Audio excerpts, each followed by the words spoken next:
Hi, welcome to A Man for All Seniors.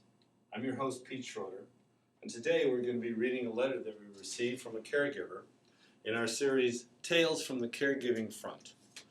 These are stories that we get about issues that caregivers are facing, and they put them in the form of a situation where they describe their issue around their loved one. And then, what's the solution? In other words, how did they solve the problem? So today, we have a letter from Chicago. And it goes like this. Here's the situation. My mother fell a few years ago, breaking her hip, and I began taking care of her. The consequences for her were emotional as well as physical, and suddenly she needed help with so many things, and I immediately became her caregiver. And of course, this is what happens to a lot of people. Something happens to a loved one, and suddenly they're thrust into the role of caregiving. Without any training, without any advance warning, suddenly there they are. Until recently, I couldn't remember the last time I felt well rested. In the mornings, I never got to sleep as long as I wanted because I'd have to call my mother to check on her around 7:30. How did you sleep? Did you take your pills with breakfast? And then at night, I'd be so tired I could have gone to bed at 7:30, except I have to call my mother every night around 9 o'clock to make sure she was okay and she had taken her evening pills. I figured it was now part of my life. Feeling energetic and raring to go were things of the past. In fact, coffee and diet sodas were my regular prescription to feel alert and excited. They worked for an hour or so, and then the good feeling wore off, and it was back to that sluggish dreariness. So a lot of people find themselves in that situation. They're caregiving for a loved one, and they feel like they have to take care of the loved one, and they can't take care of themselves. They just don't have time. But in fact, the opposite is true. They really should take care of themselves first if they're going to take care of anyone else. So here's the solution for this one. Gilda and Ellen, my two dear friends, suggested that I take some naps during the middle of the day. But I'm not a nap person, or so I thought. Naps just made me more tired, and I never really slept. Until I heard of a new way to nap. Now maybe this won't work for everyone, but here's what worked for me. Another friend, Andrea, got me to try what she called plain old meditation. But it was how she put it that made the difference. She said that this was like taking out the trash, where the basket got emptied and stayed emptied until I filled it with energy or whatever thoughts I wanted to fill it with. So it sounds like she had her friends come in, give her some suggestions, which she listened to, and when the suggestion was presented in the right way, then it made sense to this woman, and she tried it. Here's how it worked for me. Whenever I get a chance, which is generally in the middle of the afternoon, I stop whatever I'm doing, go to an empty corner of my bedroom where I know I won't be interrupted, and I won't answer the phone or the doorbell, and I devote this time strictly to myself. I sit in that corner, keep my eyes open, and find the tiny dot I made with a pencil on the wall in front of me.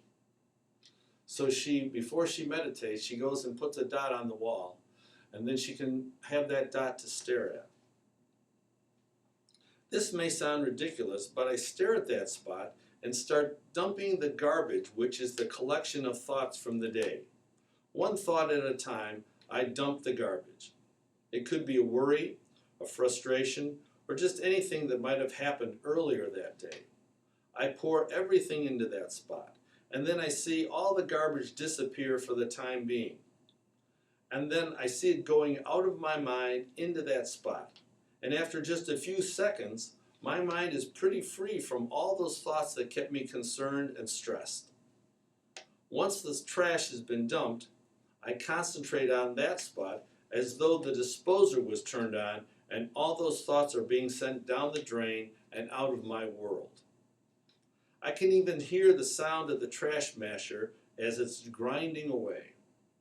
And then when it's done, I look at that spot and I imagine it's empty and quiet. And I begin to see through the spot like it's a keyhole opening to another scene. It's very peaceful and serene. Maybe it's a beach or a mountain or a forest. Sometimes it's a garden with a swing waiting there for me. In any case, it's very quiet. So I look through that keyhole of a spot for a while, getting relaxed through and through. I can really slow down to a crawl. I breathe a little more slowly, and I see that peaceful scene with relaxing colors and fragrances, maybe flowers, and sounds, usually water, waves, or a stream, and sometimes a breeze. They all seem to go along with the scenery. I let myself move right into the picture. I fill the scene with all the good, inspiring thoughts that I enjoy thinking about. And I think about feeling energetic, like I just woke up from a great long sleep. And then, when I feel like I'm ready, I tell myself to start feeling filled with that energy, invigorating, enthusiastic energy. I feel it filling my cells like helium fills a balloon. And when I'm filled as I want to be, I look away from that spot on the wall and look around the room where I'm sitting. And my plain old meditation is over. So that's what this woman does to calm herself, to reinvigorate herself, and to detach from the outside world, all the stresses, the worries, the doubts, the fears, the regrets, the resentments, all the things that she's thinking about that's causing her stress. She can dump into that keyhole, see it go down the drain, and then when the disposer is empty, she gets quiet, peaceful, serene, and she starts seeing through the keyhole into another scene. It could be a forest, could be that garden with a swing. And then she puts herself in the scene. She feels very calm, relaxed. And then she starts feeling, besides peaceful thoughts, she starts feeling re-energized, reinvigorated. So she can leave that meditation, which takes about 20 minutes, she says. She can leave that meditation feeling renewed, refreshed, and invigorated. Now, this is something I know that is a concern with many people. How do they get time for themselves? How do they stop for a moment, focusing on their loved one to take care of themselves? Well, it's something you really have to do, and you have to figure it out. And sometimes you have to be a little more creative than normal. So for this woman, what she did was she went into a quiet spot in the house, meditated for about 20 minutes, and allowed herself to go through this exercise where she felt reinvigorated and refreshed. So it's something that I hope you can try.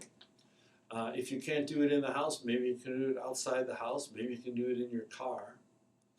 But to find some time for yourself while your loved one's taking a nap, when they're eating a meal if they don't need your help, that would be a good time to take some time for yourself. So I hope you've enjoyed this. These are tales from the Caregiving Front, and we would love to have letters from you.